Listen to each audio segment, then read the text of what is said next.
Please remember to hit that like button, comment down below, subscribe to the channel if you haven't already, and share this video. Also, in the description of this video, you can find our compiled link. Through that link, you can support the channel via our Patreon or through our affiliate links, including your playmat. If you want a custom playmat or custom card sleeves, buy them through there and it helps out the channel and you get a 10% discount. And through our TCG Player affiliate link. If you're going to buy cards, buy them through TCG Player and it helps out the channel. Also, we have our Discord if you want to chat with us. We have Twitter if you want to stay up to date on all the happenings. We have TikTok if you want to check out anything funny. And we have my Pokemon channel if you're into Pokemon, so check out LuxJ. And we will see you in the video.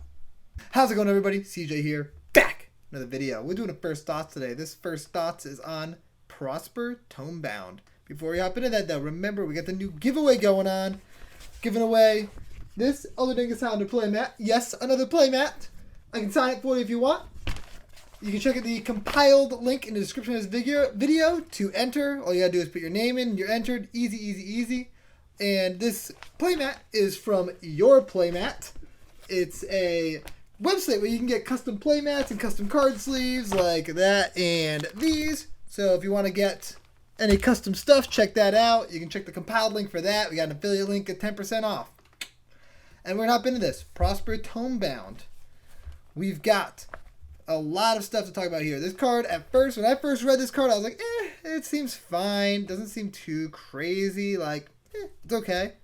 And then I started looking at deck building for it, and I was like, oh, this is a lot of fun. This deck looks really cool. I'm going to build this deck and play it myself. And so I'm in the process of putting this deck together. I'm excited about it. It seems super fun.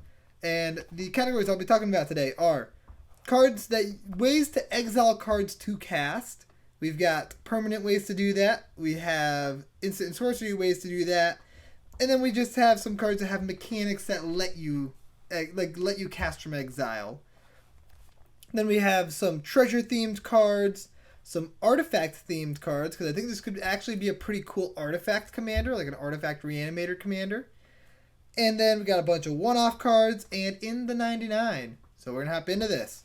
Cards that let you exile cards to cast that are permanents include Author of Shadows. We got the Backside of Burgee, which is Harnfell, whatever the horn is called. That seems really nice in this deck. Chandra, Heart of Fire. Chandra, Pyromancer. Chandra, Torch of Defiance. A lot of Chandras. Oh my god, Chandras. We have Chaos Wand, which is pretty fun. Cunning Rhetoric. A lot of these let you exile your opponent's cards and cast them. Similar, like Chaos Wand and Cunning Rhetoric. Seems really fun to do that. Dead Man's Chest. Similar. Dire Fleet Daredevil. Same thing. Lets you do that, but from the graveyard. You have Draugr Necromancer, which is a really cool one. So all you gotta do is throw in snow basics, and this card can put in a lot of work. Dream Pillager seems pretty fun. Etali Primal Storm. Awesome card for this deck. You've got Gonti, which lets you exile cards from your opponents. Knowledge Pool seems really sweet because that means every spell you cast is going to be from exile, which is cool. Plus, you get to steal your opponent's spells with that too, and you kind of screw with your opponents there. Possibility Storm is very similar. Every spell you cast is going to be from exile because of it, and it kind of randomizes everything for you and your opponents. Omen Machine is really cool. Lets you cast top card of your library from exile. Seems sweet. Opposition Agent.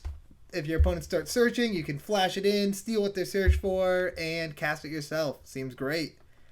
Stolen Strategy seems good. Just cast your opponent's cards for free. Or not for free, but cast your opponent's cards from exile. Theater of Horrors seems pretty decent. Uba Mask seems like an auto-include in this deck. 4 mana. Whenever you draw a card, instead exile it, and you may cast cards that you exile with it. So basically it turns all your card draws into exiling and being able to cast from exile. That seems awesome for this deck. Auto-include there. I don't see a reason not to run that. Wild Mage Sorcerer seems pretty good. And you've got Valka Exploration. Turn your lands into exiling and card advantage. Seems great. All these cards are going to let you make a lot of treasures, and that seems awesome. Next up, we're going to talk about instant and sorcery ways to cast stuff from exile. You have Throes of Chaos, which cascades, and you can do it from your graveyard, so that seems pretty sweet. Apex of Power, Hurl Through Hell, new card from this from the Precon actually, and this card seems awesome. Like, I need to get extra copies for my cube and some other decks. Like, this card seems really, really good. 4 mana to exile a creature, and then you can cast it. It seems awesome. It's such a cool card. I love it. I love that card. Ignite the Future, Jessica's Will, seems like an auto include in the deck. And you find some prisoners, and Galvanic Relay. All those seem fantastic. And then some just one-off exile cards that let you cast stuff from exile because of the mechanics. You have some adventure cards like Empress Shieldbreaker, Merchant of the Veil, Foulmire Knight, and Murderous Rider. All those seem like pretty great includes, almost automatic includes in this deck. Especially, I think, Empress Shieldbreaker and Murderous Rider. Those seem fantastic. Lotus Bloom, Rousing Refrain, and other cards that are Suspend seem pretty good, because when you suspend, cast them off Suspend, it's from exile. You've got your Foretell cards, like Rise of the Dread Marn, seems pretty good. You can use Dream Devourer to kind of ramp you, and put the spells in exile, so you can cast them, and make treasures to ramp you further. That seems like an auto-include in the deck. Dream Devourer is going to be really powerful in this. And then you got a lot of treasure synergies, including Zorn to just make extra treasures, Goldspan Dragon to double the amount of mana from treasures, Revel in Riches could just win you the game, Academy Manufactor, awesome card, amazing card, and anything that makes treasures, food, or clues, auto-include, can turn your treasure into 3 artifacts, including life gain and card drawn. Awesome card. Probably one of the best cards in the deck. Then you have cards that make treasures so that we can add to the treasure count, including Deadly Dispute, which is nice because if you don't want to sack a creature, you can sack a treasure to it and get the treasure back. Seems pretty good. Dockside Extortionist, of course. Forsworn Paladin. Magda makes some treasures, and also you can use the treasures to pull dragons like Goldspan Dragon out of your deck, or Hellkite Tyrant out of your deck, which you can win the game with by having 20 or more treasures. Kalane, Shiny Impetus, Treasure Map, which flips into Treasure Cove, seems amazing because it turns your treasures into card draw. And then some good cards that just work really well, synergize really well with having all these treasures. You've got cards like Scrap Heap. So these treasures, you're going to sacrifice them. So it's a token, artifact token that's going to be sacrificed and enter the graveyard often. Like, it's going to happen a lot. So cards like Scrap Heap, Marionette Master, Disciple of the Vault, Nadier and Nadier's Nightblade, Jury, Master of the Review, Underhanded Designs, and Mayhem Devil all seem really cool for this deck. Like, they seem like awesome includes. Gonna put in a lot of work and trigger off of all these treasures being sacrificed and being created, and yeah, just great stuff there. And then some cards that you could throw in for more of an artifact theme. Goblin Engineer seems like a fantastic include in this deck, because you can play Goblin Engineer. Goblin Engineer can then tutor and put Academy Manufactor into your graveyard. And then next turn, you tap Goblin Engineer, sacrifice a treasure, put Academy Manufactor into play. That seems fantastic. That's like its baseline, what it's going to do. And it's only upside from there. Seems really, really good. And you can do similar things with Goblin Welder and Doretti. Those seem fantastic.